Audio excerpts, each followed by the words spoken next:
Visar Kukaçi vite më parë u diagnostikua me depresion. Për të arritur te ky vlerësim, ai kaloi sfida të shumta. Si nxënës i shkollës së mesme, nuk e kuptonte pse sjelljet e tij kishin ndryshuar. Shumë pak njerëz u munduan t'i japin kuptim gjendjes së tij. Përkundrazi, ai u gjykua dhe u etiketua, gjë që rëndoi edhe më shumë. Sot, Visari ndan rrëfimin e tij. Si e mposhti depresionin dhe mendimet për vrasje, dhe pse është e rëndësishme të kërkosh ndihmë pa pritur që të jetë vonë.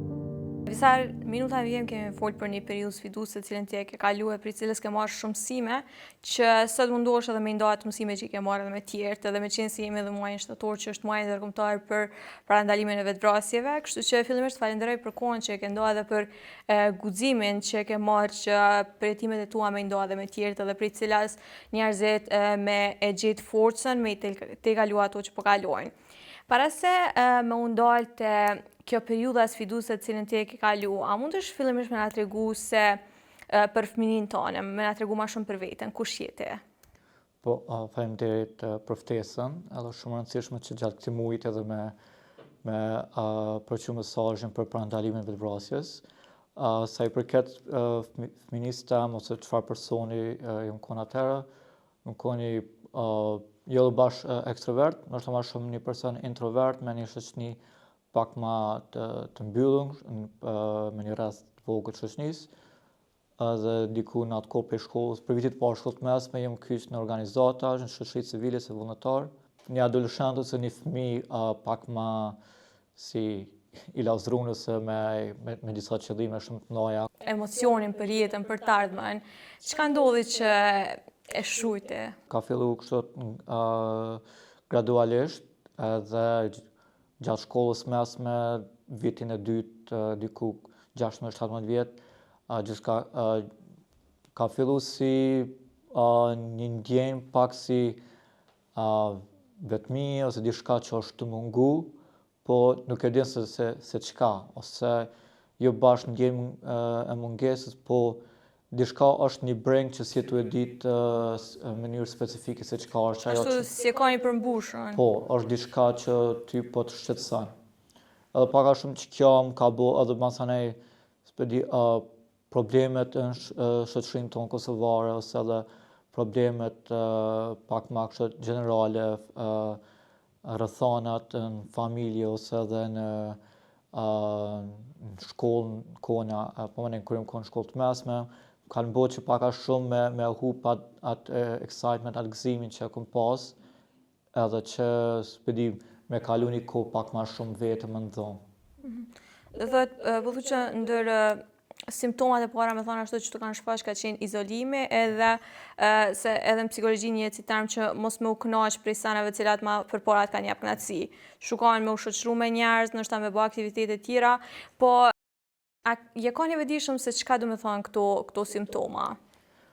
Jo, pak a shumë edhe atëherë jam kon, si një për qëllime kom pas që me studiu psikologjinë, kështu që mundoj që edhe se jam kon shkollë të mesme që mu para përgatit me bu hulumtime, po mundoj me bu kërkime në atë kohë se çka është të më shqetësu, po edhe bashkë nuk jam kon i mirë informuar, kështu që nuk e disha saktë se çka kam.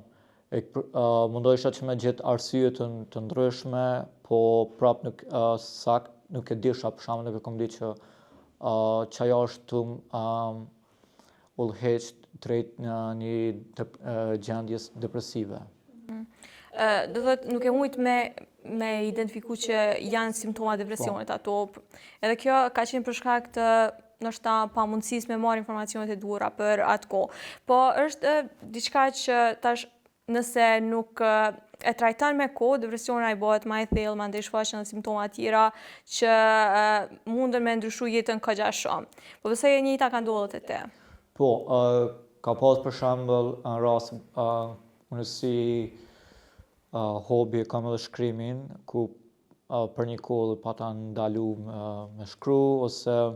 e kom pas që më kon ndoshta me persona pak më të afërt, me familjarë ose me dikën që është shumë i afërt për mua, kom pas ndoshta sjellje jo agresive, po jam kon ndoshta pak ma nervoz me ta, I irritu ma letë në shtapri po, situata? e ku pas shumë të letë me qenë ma i irritu nëse ma i frustrun me ta. Kështu që kjo kon pak njëna prej simptomeve që gradualisht më ka kalu në fazën tjetër që është ofër gjendjes depresive. Ndoshta nuk kom pas qef stimulime, për shembull me dalë me shoqni dhe kur kom pritu me u kthy në shtëpi, se kom ditë që masa ne prap kam veç tu stërmendu në dhomë ose me tu dash me hulumtu që gjendjes çka është tu më shqetësu. I përmendet dy simptoma që po du me undalë të kjo, që është kur irritohesh prej situatave caktuara edhe kur nuk i bën aktivitetet që i bë më herët. Kto zakonisht edhe keq interpretohen këto gjendje. Për shembull, kjo që tha që ke pas më herë qef me shkryt, por nuk e shkryt më, mundet me u interpretu edhe si dembelizëm, ose kjo kur irritohesh prej situatave caktuara mundet me u interpretu si agresivitet i tepërt ose si mendjemallësi, edhe po besoj që kjo të ka ndodhur aty, sidomos të njerëzit që nuk e kanë ditë se çka ti po përjeton. Po, këto në dy prej arsyeve që më shumë masanem kanë shtim drejt depresionit ose një gjendje ankthit në disa raste, për shembull si dihet arsimi që është në Kosovë, ku dhe pa dash me direkt me fajsu arsimtarët, po ndoshta edhe jo përgatitja aty nëse qysh më marrë me nxanca që kanë simptoma të depresionit, në atë kohë unë kom tregu dhe irritim ose edhe një sjellje agresive ndaj arsimtarëve në shkollë të mesme. Edhe ata kanë kthyer në të njëjtën monedhë, në të njëjtën mënyrë ndaj meje, kështu që kjo më ka bërë që mua dhe mos me mësu, edhe mos më koni nxanës i mirë, po një nxanës i mirë se që është normat shoqërinë tonë, edhe masanej edhe pritshmëri që mos nuk jetë nxanës i mirë, nuk jetë mësu, se nuk jetë bod një punë caktune, se jetë dhe me lavë, këto më kanë shtyllë ma shumë që une me pas një shtypje emocioneve brenda meje, që edhe e kom binë vetën që unë jam të pritu me bo dishka, nuk po kam më vullnet, ose raporti me arsimtarën në shkollë është të shku shumë keq në mënyrë agresive, ku ka pas frasë për shembull, që dilë jashtë mësimit ose në vetë më pëlqeu orën e mësimit, edhe kjo më ka bërë që me mënyra e vetbesimit ose mënyra se çush unë po e shoh veten, perspektiva se çush e shoh veten me ndryshu, me thonë që unë tash kokna rebelu ose nuk jam të meritu një sjellje të mirë për shkak të rrethonave ose arsyeve të ndryshme. Kjo që e tha shumë e rëndësishme, sidomos te kjo pjesa ku mësimdhënësit nuk janë të përgatitur mjaftueshëm siç më përballë me secili nxënës është i veçantë, secili e ka mënyrën e vet, mirë po ata nuk janë mjaftueshëm të përgatitur qysh me u qas, sidomos nxënësave që kanë ai conditioning mendor që po tregon edhe te, edhe ata e thash shumë mirë që përveç kjo ndikon mandej edhe në vetbesim, vetperceptim, edhe është një shtysë shumë e madhe që ja u japin rrugtimin që ka qaj fëmijë. Se nështë ti kështë pas tjetër rrugtim jetësor nëse ata ishin kanë afër teje në atë kohë, ose të kishin kuptu, ose të paktën ishin mundu me të kuptu. Po, për shembull, kur ndryshimi i notave në shkollë të mesme ka pas rramje, ka pas për shembull komente në familje, në shkollë që nuk jaj që e konë, jetë dhe me lavë, ose tani që është në familje tona, shoqërinë kosovare që unë po bëj, po mundohem me të ndihmu, gjithçka për ty, po Ti po e kthen me të keq. Po kthen me të keq, edhe kjo tani është edhe diçka tjetër ti irritohesh mrena vetes, ke një farë lloj agresiviteti mrena vetes që pse unë jam të sjell kështu. Tani ti nuk mundesh me tregu ose edhe nuk t'jepet mundësia që ti me shpreh pse jemi në qitë pikë ose pse është ndodhur që kjo kështu. Kështu që edhe kjo ka qenë një prej arsyeve. Tash pak për temës më ka pas raste, unë jam me profesion pedagog, edhe para 2 vjetëve në njënën për shkolla në Gjakove e kom pa që në bank u ka një shënim në bank i shkruan që për shëndetin mendor që po du me mbyt vetën ose diçka tillë, edhe ajo më ban me kuptu që hala diçka nuk ka ndryshim, ose për shembull nëse edhe mungesa psikolog në këtë rast, nëse kishim pas psikolog në shkollën e mesme teknike ku unë kom përfundu, kjo kishte qenë diçka pak më ndihmuese, po edhe mënyra se për shembull nëse unë kom tregu nuk ka pas si pedagog është e rëndësishme që si mëdhënësi ose kujdestari me bashkë bisedu në mënyrë individuale pse ka ndryshim të sjelljes, ose nëse sjellja është shumë ndryshimi i sjelljes është shumë drastike, ky rast unë nuk ka ndodhur, që po besoj edhe në raste të tjera me nxënës të tjerë që ndodh shpesh kur nuk pyetet, po gjykohet. E ky tani gjykimi ka ndodhur si në shoqëri, si në familje, si në shkollë, në arsim, edhe më ka shty më shumë që më tërheq edhe me kërku vetëm stimulim, që thash më herë, që me dalë me shoqëni, ose më marrë më shumë me aktivitet aty ku unë e kum tërheq. Me ik ashtu. Po, me ik realitetit ose çfarë ndjeni që është më shqetësu mu. Po, ndoshta edhe ata njerëz që janë mundu me të kuptua, a u ka ndonjë çështje që janë mundu me ta bë bajat, për shembull, jo të ka hivetja në qef, jo çushka ajo më herët po na kthen të mirën me të keqe. Ka pas kësi raste, mënyra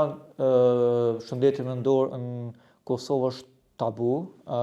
ende është tabu, edhe në këtë rast nuk ka shumë mungesë të informacionit. Për shembull, edhe nëse veç edhe fëmia kur është hiperaktiv, vinë komente që i lasdru shumë, të mirat kanë qu pesh, që kështu të mënyrë... Një etiketim gjithmonë është. Bukfalje është që thojnë populli, edhe kjo ndodh edhe të rastet pak më ekstreme të shëndetit mendor, kur edhe dikush është këtu përjetu në gjendje depresive, po ka pas kështu që komente të tilla që i lasdru, të mirat po çojnë pesh, ose mungesa e edukimit, të prindër për shembull ka kësi raste kur komente prej arsimtarëve ose dikush për shembull, nuk e di, në rrugë kam pas një eksperiencë personale kur për shembull një trajnim edhe tash jo unë që jam person hiperaktiv, po edhe njëjë sikur në shkollë kur sepse nxënësat ose personat që janë tu përjetu diçka në shëndetin mendor, gjendje depresive ose ankthit, ose që kanë mungesë të vetë shprehjes, ata shprehin aty ku munden. Për shembull, nëse në familje nuk munden me shpreh emocionet e veta, në shkollë shprehin në gjendje agresive, duke u rebelu, duke qenë pak në mënyrë pak më rebel ndaj mësimdhënësit. Kështu që një herë më ka ndodhur me një exchange, me një trajnim, edhe kam pas një koment që gjithë kjo është prej edukatës në familje. Domethënë ka edhe kësaj lloj komente të tjera, që për shembull, paragjikuese, tani këto ty të nxisin më shumë që ti me pas një sjellje të tillë, edhe mos më reflektu në vete, po edhe me u thellu më shumë në gjendjen që ti je, shëndetin mendor. Edhe ndoshta sa më shumë që përsëritet kjo që je i keq, je i pamjaftueshëm, je agresiv, mandej ta krijon edhe atë bindjen edhe bëhesh hala më shumë se që ishe kanë. Krijohet një lloj cikli. Po. Nëse ishe rikthyer kohë tash se ka kalu kohë dhe ke pas hapësirë me reflektu, ndoshta çfarë ndryshimi kishe bë atëherë? Çysh ju kishe qasë qytyne njerëzve, qytyne rrethonave? Po, tash dihet që thash më herët ka shumë mungesë informacioni rreth shëndetit mendor,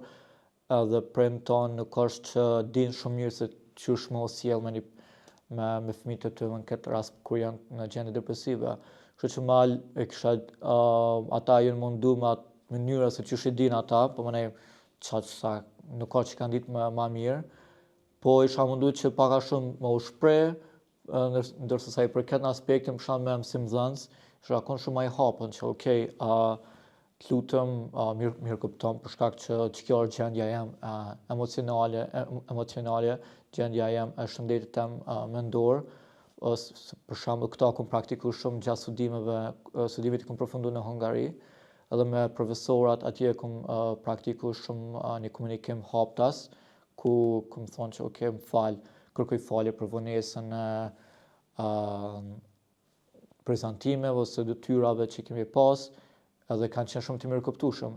Nëse kisha praktikuar të njëjtin sa në Kosovë, edhe ndoshta pse ata nuk kishin mirë kuptuar, po një komunikim pak më i hapur, po besoj që kishte më qenë shumë më ndihmues. Edhe ju kishte lehtësu atë me pak që ndoshta me qenë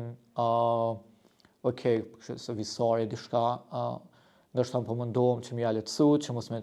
ndoshta sjellja tjenja e pas ka një arsye të caktuar pse ashtu sjellem me një mënyrë agresive ose pse po do me lëshu orën e mësimit, kështu që komunikimi pak më i hapur, me fol për shëndetin mendor se për ato që kem të ndje, kish me qenë shumë ndihmuese nëse isha kthi prapa në kohë. Edhe nëse ekip më kretë mirë, edhe nëse rrethi të kupton shumë mirë, kur je në gjendje depresive ty vetë doket që kërkosh s'po të kupton. Doket që s'pedi, edhe pse të njëjtat këshilla ndoshta edhe unë them njerëzve që janë të kaluar në të njëjtën fazë, në të njëjtën gjendje depresive, ju them ato edhe mua një farë kohë më ka ndodhur shumë kështu klishe ose bajatshme kështu pa motiv. Po sado që dikush të ofron ty ndihmë, ti s'ke pas vullnet, edhe ka më të duk shumë bajat ato këshilla, po paragjykimet se që kam pas në atë kohë, s'pedi, për shembull, diçka që është shumë gabim është hajde se bëhet mirë. Është gabim ta thonë dikush këto. Okej, pse? Për shkak që unë ndoshta në trunin tem, po unë truni që shkon tash në mënyrë në aspektin psikologjik, pasi nuk jam i kësaj fushë, po në atë gjendje të thellë depresive ti nuk je në gjendje të aftë me kuptu se ose me tani sa ka më bë mirë, s'ka më bë. Në fakt që edhe kjo dihet shumë e qartë që edhe nëse vjen për një familje shumë të pasën, jeton diku s'pedi në perëndim në Evropë, edhe gjithçka është në rregull me ty jeta, po kur shëndeti yt mental nuk është në rregull edhe nuk keni motiv për me jetu, këshilla që hajde se bëhet mirë. Se t'intereson e ardhmja, që a ka më bë mirë ajo. Nuk qënë pesh kur gjë heq. Ose për shembull kur ki mendime të vetvrasjes, mendoj mos e bë për vete, po bën për familjen. Edhe kjo është diçka pak gabim, po sa i përket mendimit tim personal se këtë aspekt ti duhesh me gjetë një motiv për vetveten tonë me jetu, që me luftë depresionin, besoj që nuk mundesh taman se ti nuk jetu luftu me depresionin, po jetu punu me veten që me gjetë qatë paqe që ti mund i plotësun. Kështu që ti duhesh me gjetë një arsye, po me gjetë, me punu, me marrë me veten, se sa me jetu veç hajse po jetojnë për tjerë, se edhe kjo nuk është pak. Kështu që ka komente që tjerët mundohen, po dhe për shkryet se ka më herët mungesë informacion se qysh me u marrë, dhe pak të feja ndikon për shkak që dihet të na në Kosovë janë shumica janë fetar, edhe pa marrë parasysh fesë, është komente që kthej Zotit, ose hajse Zotit të ndihmon. Kështu që në këtë aspekt edhe e hup edhe shpresën me jetu, shpresën te Zoti, shpresën fe, kështu që ti nuk të interesojnë këto komente tjera. Në rast të tilla është më mirë me dëgju tjetrën çfarë po thotë, mirë po më undu sa më pak komente me dhënë. Po, në këtë rast më varet prej personave të ndryshme, se çush ndikojnë komentet ose tash në aspekt të unë personalisht, po ndoshta veç dikush që me u gjind afër aty, me qenë afër meje, edhe veç në heshtje ose kuptohet që ka nevojë për qafim, për dikën që me dëgju, ose veç me qëndru aty me ty, kjo mjafton, ose thjesht kuptohet që personat normal që gjithkush ka nevojë pas atë kohën me nejt pak vetëm, po dhe nëse ti interesohesh vetvetiju, hej, qysh jetoni sot, a jetoni mirë, hajde pak dalim, adin që me motivu, me pas pak të veç një ecje, me dalë për ecje, ose me motivu me bo diçka të vogël, ajo është diçka që po të regon kujdes, pse ndoshta tani dikur është një atë person me reflektu që okej, është dikush tu kujdes për mu, edhe pse doket ty që kërkosh ka faza që nuk doket që është dikush tu kuptu se që është tu janë një për ty. Visar, të regova dhe ma herët që ti këtë periudhë tjetës e ke marrë edhe tash pëdan me reflektu edhe tjertë në bazë mësimeve që ti i ke nxjerrë. Edhe publikisht i ke dalë ke tregu që ke pas edhe tentativa për vetvrasje. Unë kësha dash fillimisht me na tregu se qysh e ke kalu komplet këtë fazë, me dhanë ashtu si mesazh për njerëzit që janë këtë gjendje. Po, unë kom pas mendime për vetvrasje qysh dikur ka përfundimi i shkollës mesme, që i bja diku në vitin 2016, edhe kur kom fillu edhe me seancë, ka pas disa seanca, 6 muajsh. Te psikiatri. Po, te psikiatri. E pastaj pas seancave më ka duk që jam mirë edhe e kom ndërprej. Po kështu kom pas tentativ për vetvrasje që fatmirësisht mjekt kanë arrit me më shpëtu. Po edhe kjo më ka bërë që mas një kohë u konë gjendje depresive, kom pas shumë atron pas tentimit se sa para. Për shkak që tabus që tani njerëzit s'vedi mënyra se qysh në qas njerëzve mu, u konë pak nështë si presion, se është të kuptueshme që ata kanë dash masani me mdimu mu, me që në afër meje, po mu ka dok shumë si presion psikologjik që kretë mu kanë gjujt mu stash, okej, edhe të e di që është tabu tani njerëz me komente që a i budalti, që shke mujt me bo këta. Po, mesazhin këshme qenë që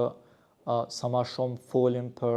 peshën e rëndë që e kemi brenda neve kremi në një gjendje depresive, kur flasim hapun me familje ose me dikën tjerë, na doket shumë ma letë edhe njemi shumë të letë mrena shpirtnisht. Kështu që i